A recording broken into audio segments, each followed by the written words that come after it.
Hi everyone, DZ Movies here. Today, I'm going to present Volume 1 of Stranger Things Season 4. Please be aware, the video contains spoilers.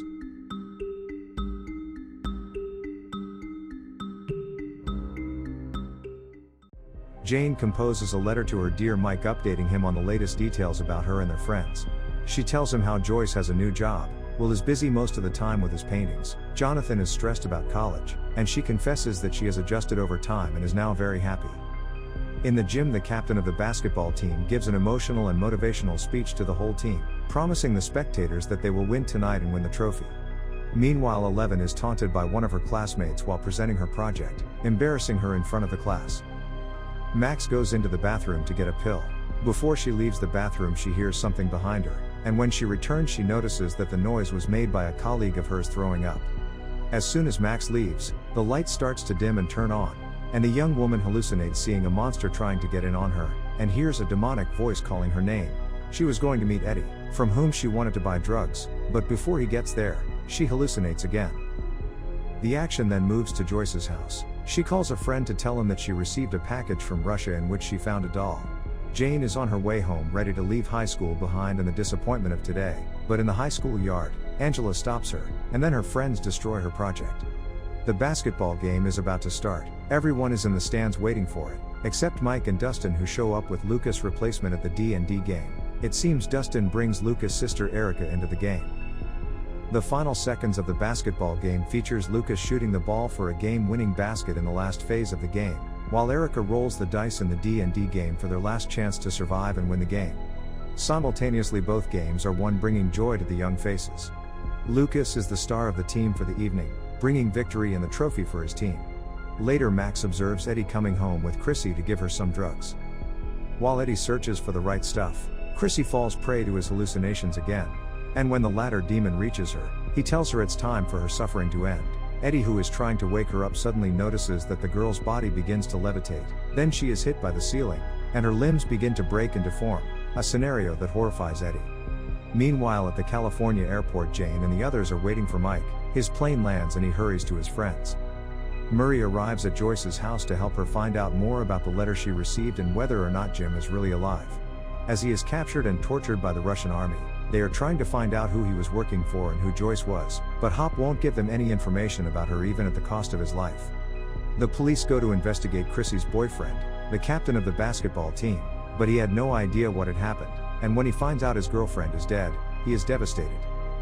Angela and her friends come up with a plan to embarrass Jane even more. They take her to the dance floor, put the spotlight on her and start mocking her while one of them films her, and everyone laughs at her under Mike's helpless eyes. Murray and Joyce finally call the number on the ticket, where a guy calling himself Enzo answers, demanding $40,000 in ransom for Jim. No one wants to give Nancy a brief interview about what happened, but she eventually convinces Eddie's uncle.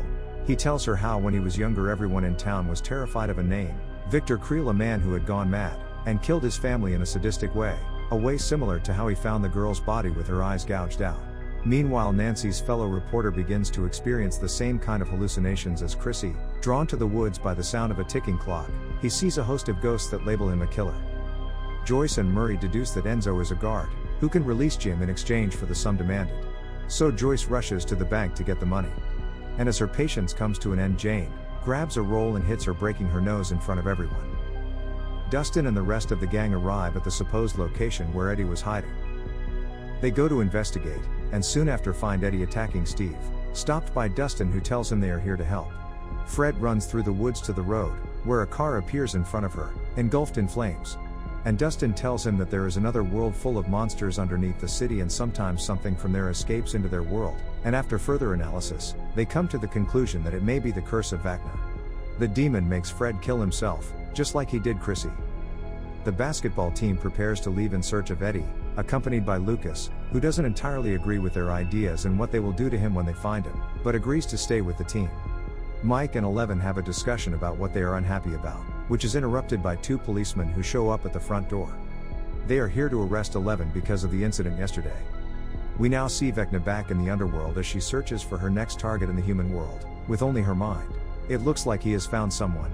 The police van in which Jane was being transported is stopped by 3 cars in the middle of nowhere, and when she tries to escape and run away, she is caught and Sam appears in front of her. Dustin and the others go to the high school, where they break into the therapist's office to find more answers with Max's stolen keys. But when she compares Chrissy's and Fred's symptoms from their charts, she realizes that she is in the same situation, and may be the next target. Jane tells Sam that she no longer has powers, but he offers to try to give them back to her and even make her stronger to fight this new threat. A lady from the government sent by Sam trying to explain the situation. Their friends and families are in great danger, and the only way to save them is for Eleven to regain her powers. Our youngsters put things together after Max shares with them the hallucination she just had and confesses that she's been going through the same symptoms as Chrissy and Fred for a few days now, and is probably the next to die in the next 24 hours. Nancy and Robin show up in a hurry, with news that they've arranged a hearing with the director of the hospice where Victor was being held, and hope they can convince him to let them talk to him. Nancy's formal and polite approach to convince the hospital director to get in touch with Victor Creel fails, but her luck is that she has Robin with her, who can't help herself and starts talking by being herself, impressing the director with her authority and courage to speak her mind, and accepting their request. Jim destroys his sledgehammer and demands its replacement, and when the guard enters the storeroom to bring him a new one, Jim walks in on him and kills him. He escapes through the roof and manages to flee on a snowmobile, while behind him the shed explodes along with those following him. Max sees his mother in the yard and goes to talk to her, but it turns out that was nothing more than Vecna's hallucination. And in California, Mike, Will and Jonathan are attacked. One of the two agents protecting them is shot down. They reach the pizza car driven by Jonathan's friend, and manage to escape for a moment. Yuri betrayed them all, revealed Jim's location, reported Enzo to the KGB, and turned in Murray and Joyce, who were wanted by the KGB. The girls talk to Victor, who begins to tell them how it all happened. He inherited a fortune from a relative who had died, and bought a big, beautiful house for his family, but they only had a month's stay in that house. Slowly signs began to show that it was cursed, and he was sure that a demon was somewhere in the darkness ready to harm them. His children began to have nightmares, and his wife had visions. His wife was first killed by this demon, then when he was trying to get his children out of the house to save them, he was trapped in a memory from the war. And when he came to, his children were already dead. Max reads Billy's letter to her. She regrets not being able to save him, and confesses that since he died, nothing has ever been the same. Max finishes reading the letter to Billy, but seems to be caught in a new hallucination of Vecna, who is now standing face to face with him in the form of her brother, trying to convince her that she is guilty of his death. So the hospital director calls the police, but the girls run away and manage to escape. They finally get in touch with Dustin and tell him that although there's not much chance the music could save Max, bringing her back to reality. Meanwhile, Max continues his escape through the afterlife, arriving at the place where Chrissy and Fred's souls are captured. Vecna catches up and pinches her. After they put headphones on her head, a window opens in the afterlife through which Max sees her friends trying to rescue her. Max has a moment where she remembers all the memories and good times she had with her friends, and these gave her the strength to break the curse. She releases one hand and hits Vecna, then runs to the open window to her world. With all his efforts, Max manages to regain consciousness and everyone breathes a sigh of relief for a moment. They try to get to a hospital to save the agent who was shot in the shootout, but he doesn't have much time. With his last words he tells them that Eleven is in danger and also mentions Anina, but doesn't get to give them any address or number because he dies in their arms. In the meantime, Eleven and Sam arrive at a secret underground location in the middle of the desert. There Eleven surprisingly meets Dr. Brenner. She is immediately paralyzed with fear but also filled with hatred in his presence. When Nancy looks over Max's drawings of what she remembers, she notices that they form a house, but not just any house, Victor Creel's house. Eleven is trapped in a head-scratching simulation that she doesn't even know how to get out of. Mike and the others bury the agent who had just died in their arms in a junkyard. Mike decides to take a closer look at the pen he received. He finds a phone number inside. In the meantime, Dustin and the rest of the gang arrive at Victor's former home, now abandoned. Mike and the others still on the run manage to call the number they found but to no avail, so Mike comes up with a plan. Their only chance to reach Eleven and Owens is a hacker, from Utah. In Yuri's plane, Joyce breaks free and then gets Murray off the ropes, but they are seen by Yuri who heads towards the two to stop them. Murray attacks him and finally manages to stop him.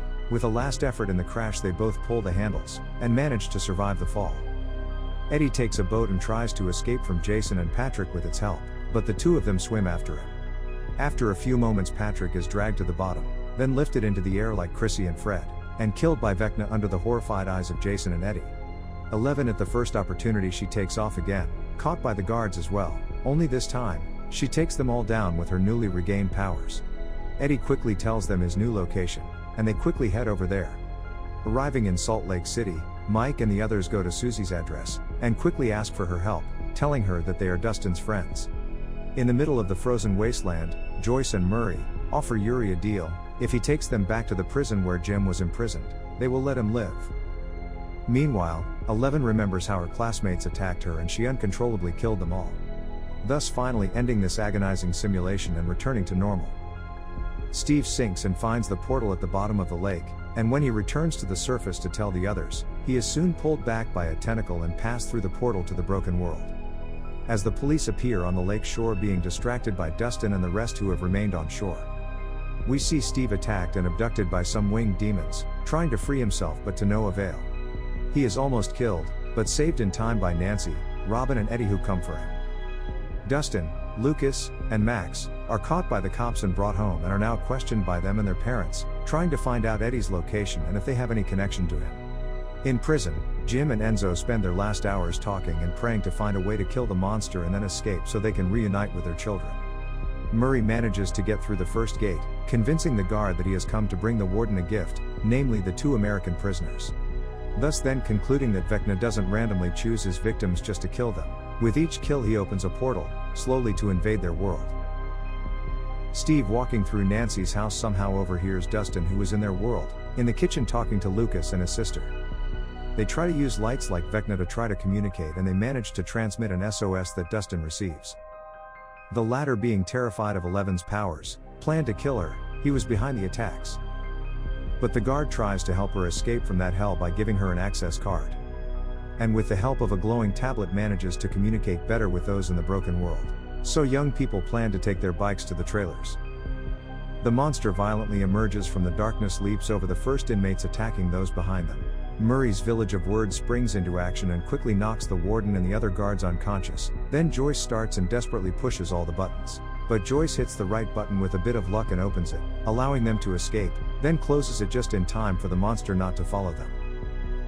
In the torn world, Steve, Robin, Nancy and Eddie arrive at the trailer park where they find the portal. It explodes and through it on the other side there is no one standing but their friends Dustin, Max and the others.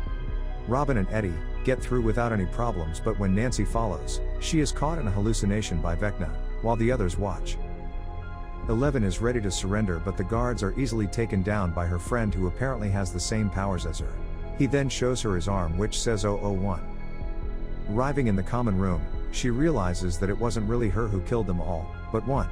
And for some reason, his mother understood that a demon was not the reason but him. She wanted to give him to a doctor, then he had no choice but to kill her, but he was just a child and could not fully control his powers, so he fainted. After he woke up he realized that although he had run away from the doctors, it was at that moment that he met for the first time Dr. Martin Brenner, who wanted not only to help him but to control him. Then Nancy also realizes that Vecna was actually Victor Creel's son and not some monster at first. And when he proposes that 11 join him, she attacks him and refuses. She throws him through a wall, and then uses all her powers to send him into the broken world. This is when one becomes Vecna. Subscribe to this channel if you want more videos like this. Thank you for watching and don't forget to turn on notification to help this channel.